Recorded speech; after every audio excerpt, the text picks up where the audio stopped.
Ya, assalamualaikum warahmatullahi wabarakatuh. Waalaikumsalam. Mas Fatah ya? Iya, Pak.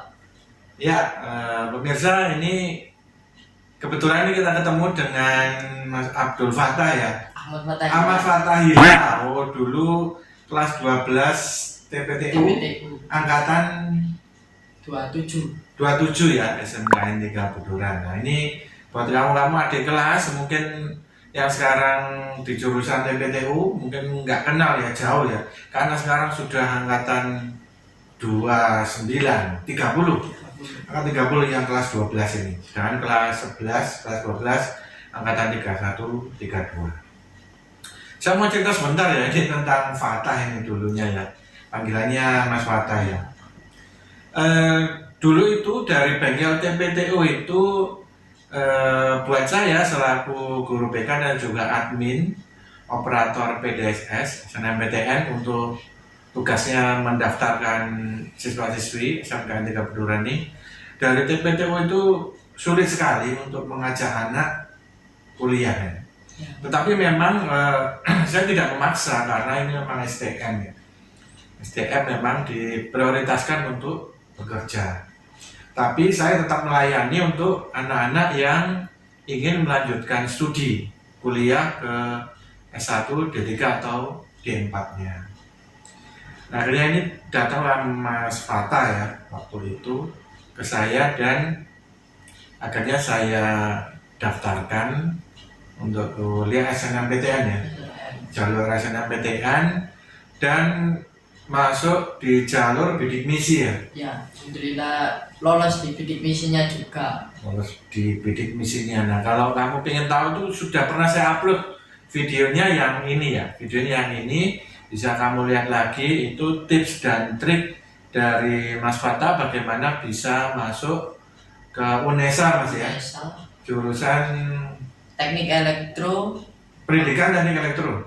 Jurusannya Teknik Teknik Elektro, Elektro ya. pendidikan. Prodinya pendidikan lewat jalur beasiswa bidik misi. Kalau sekarang ganti KIPKA Ya. namanya, Kartu Indonesia Pintar Kuliah. Nah, ini kita mau ngobrol-ngobrol sebentar saja karena memang sama-sama ada kepentingan setelah ini. Nah, ini coba kalau waktu itu Masnya bicara ini ya tentang tips dan trik masuknya ya. Sekarang karena Mas Fatah sudah kuliah, nah coba ceritakan awal-awal kuliah di UNESA dulu itu seperti apa? Gimana rasanya? Yang pasti rasanya itu nggak jauh beda dengan pada saat sekolah ya. Mungkin untuk yang teman-teman dulu atau sekarang yang lagi ikut PDS itu pasti udah sering bangun pagi, jaga gerbang jam 7. Itu saya alhamdulillah sudah terbentuk dari dulu sehingga nggak terlalu kaget. Mungkin kagetnya itu waktu pas ketemu dosen, itu kan banyak aturannya, kayak harus pakai celana kain untuk yang pendidikan, harus pantofel, rambut itu harus rapi. Itu mungkin nggak jauh beda lah Pak, saya merasanya. Oke, tadi Mas Fatah ceritakan bagaimana dulu pembelajaran di sini itu sangat berguna ya. Iya Pak. Ketika kuliah itu tadi ya, bangun pagi, piket jaga gerbang, ya. PDS berarti dulu? Ya, dulu sempat ikut PDS. PDS ya. Itu selain itu apa fungsinya, gunanya kamu dulu ikut kegiatan di sekolah itu sampai kuliah terbawa itu apa aja?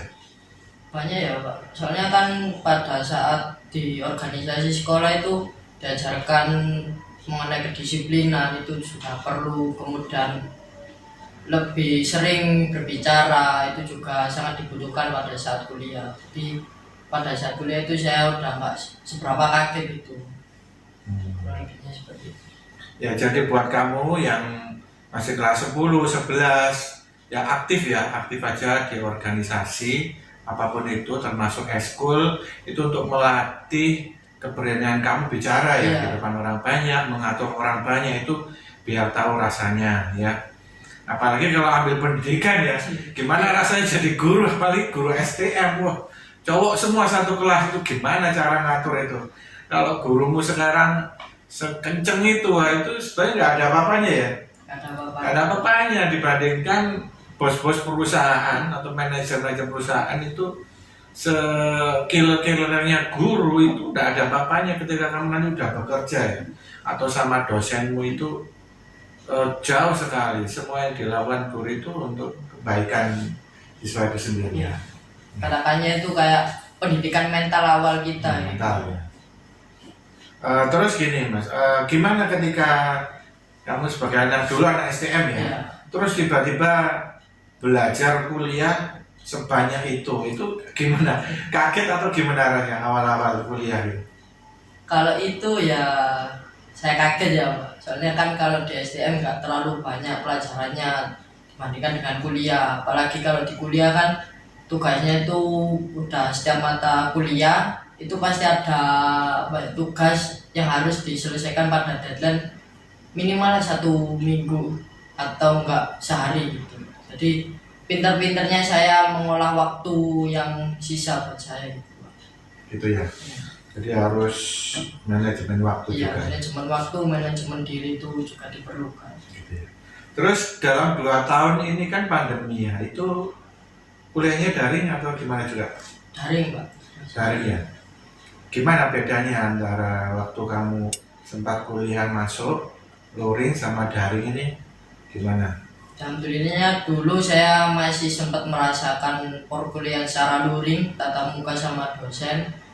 Untuk perbedaannya ya pasti kerasa sensasi bertemu dosen, terus kayak mengimplementasikan etika ke dosen itu pasti berbeda daripada yang luring harus tatap di depan kamera. Itu kan juga agak capek, apalagi kalau pakai device yang kurang memadai itu cepet panas, cepet rusak gitu. Yang daring ya? Iya.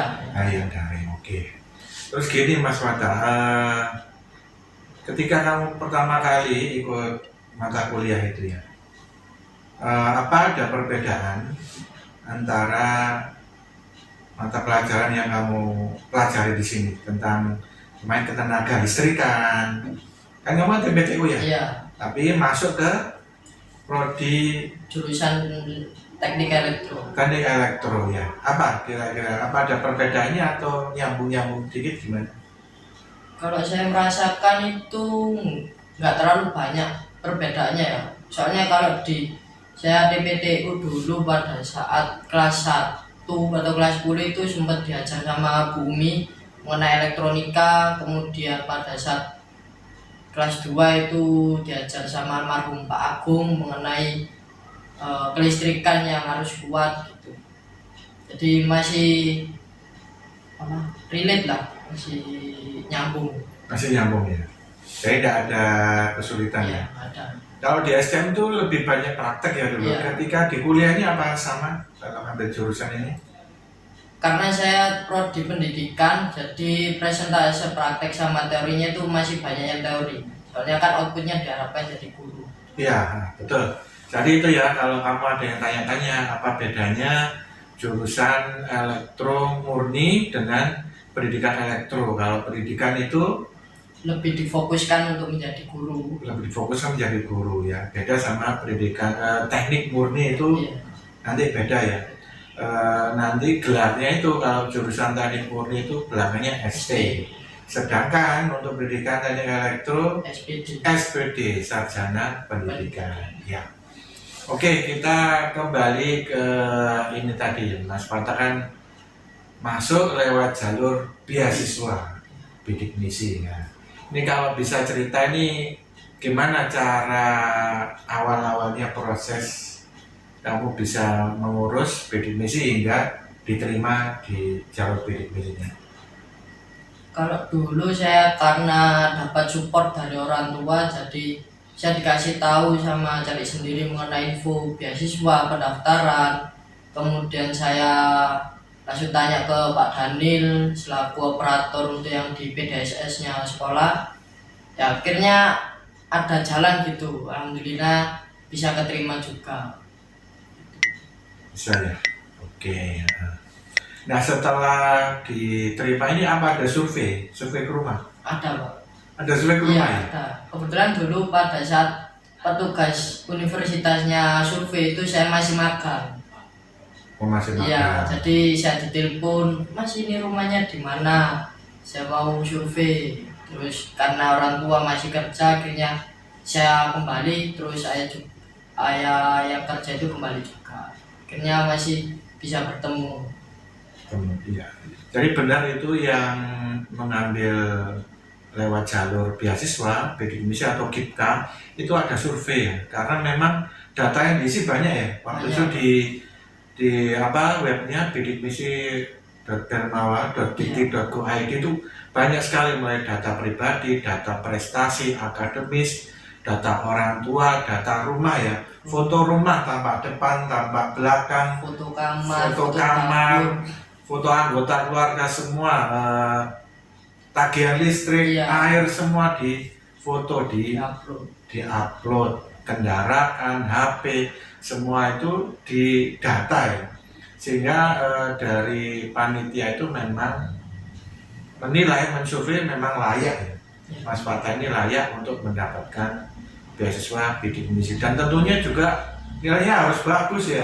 Karena apa? Ternyata setelah kuliah ini dipantau terus ya nilainya. Terus, Pak. Harus kalau di bidik misi seingat saya itu nilainya harus 3,0. Wow, IPK-nya Iya, per tiap semester. semester 3,0. 3,6. Kalau tidak misal ada penurunan di bawah itu nanti ada surat peringatan dari kampus. Terus kalau misal di bawahnya lagi atau ada kesan lagi nanti bisa dicabut bidik misi. Wah, itu bahaya ya. Itu bisa image-nya itu jadi jelek gitu Iya. Mas ya. Jadi memang dari awal sudah disurvei sampai kuliah pun dipantau ya. Dipantau. Nilainya jangan sampai turun, perilakunya juga, Iya. absensinya, Keaktifannya juga. juga. Dan diharapkan juga ini ya, apa ikut mempromosikan Iya. kampus ya. Nah, jadi itu banyak sekali yang harus dipertaruhkan ya. Tapi selama ini ada kejadian atau apa? Alhamdulillah enggak, Pak. Masih Tidak ada ya? Iya. Lancar-lancar aja alhamdulillah. Mudah-mudahan kedepannya juga terus lancar. Sampai lulus masih dibiayai. Ya, amin. Mudah-mudahan Mas Fatah ini bisa lancar kuliahnya, dibaik, dan juga kamu yang merasa dari keluarga yang tidak mampu ya, jangan berkecil hati ya, Mas Fatah ya. Ya, silakan diurus KIPKA-nya, itu ada video saya yang lewat bansos itu nanti diurus karena memang angkatan kemarin 29 itu banyak yang lolos lewat jalur KIPKA juga, itu mengurus sendiri mulai dari RT RW hingga ke dinas sosial itu alhamdulillah akhirnya bisa mendapatkan KIPKA dan tahun ini bulan Juli itu sudah mulai kuliah itu tadi ya. Jadi tetap semangat ya Mas Fatah ya, jangan menyerah dengan keadaan gitu. Kalau boleh tahu ini Mas Fatah ya, boleh tahu nggak besarannya berapa ini bidik misi ini dapat per bulannya, uang saku atau gimana, berapa tuh?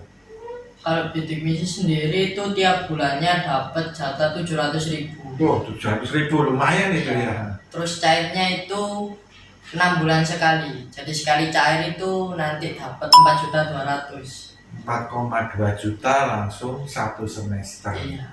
Ya lumayan banyak ya. Lumayan, Pak. Lumayan. Apalagi kalau sekarang daring kan juga enak. Sudah nggak digunakan untuk perjalanan, tapi masih dibiayai terus. Sudah dapat kuota juga Iya. ya dari pemerintah. Nah uangnya ini diapain sama Mas Fatah ini? Kalau saya pribadi itu saya prefer untuk ditabungkan kembali. Tabung dulu. Iya, dipindah bangkat gitu, Pak. Oh, dipindah Pak. Iya, saya tarik dari, kalau di Indonesia saya menggunakan BTN. Saya tarik dari BTN, kemudian saya pindah ke bank syariah. Supaya buat modal untuk masa depan. Modal untuk masa depan itu merit gitu. Hanya Pak, kan ada untuk kerja terus. Oh, gitu. Usaha Ya, untuk buat modal usaha sendiri. usaha kalau sudah lulus nanti. Gitu ya. Bagus ya. Jadi enak ini ya kelihatannya. Iya. Dapat biaya dari pemerintah, tapi ya gitu ada tanggung jawab yang harus dipikul gitu ya. Mengenai bidik misi ini Mas Fatah ini sudah dapat berapa kali? Ini udah tahun keberapa ini? Saya sekarang semester 5, berarti udah berapa tahun? 3 Wah, tahun. ya 2,5 ya, 3. Iya. Wah, sudah banyak dia tabungannya Mas Fatah ya. Nah, sudah bisa mengumpulkan untuk modal ya. Iya. Oke. Ini berbicara tentang UNESA ya Mas. Masnya tahu nggak ini kira-kira untuk gambaran calon mahasiswa itu kira-kira kalau umpamanya bukan jalur bidik misi ya, UKT.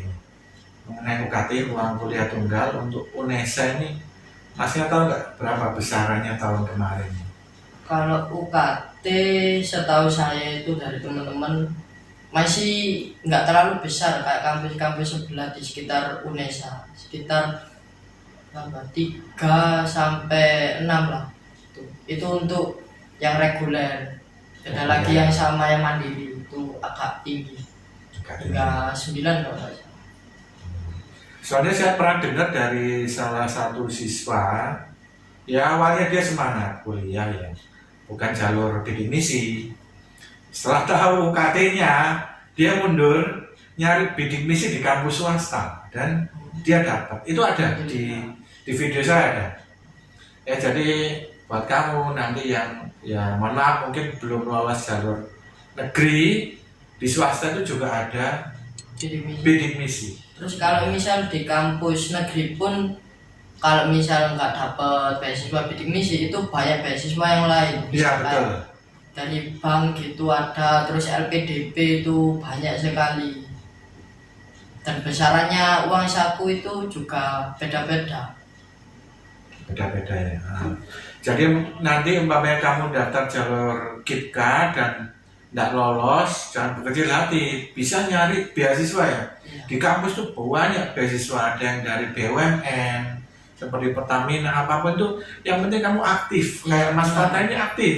Sejak sekolah dulu saya tahu anaknya aktif dan kuliah ini dituntut lebih aktif lagi karena dia memang lewat jalur bidik misi yang terus dipantau. Jadi silakan cari beasiswa ya. Banyak sekali kok info-info mengenai beasiswa di kampus.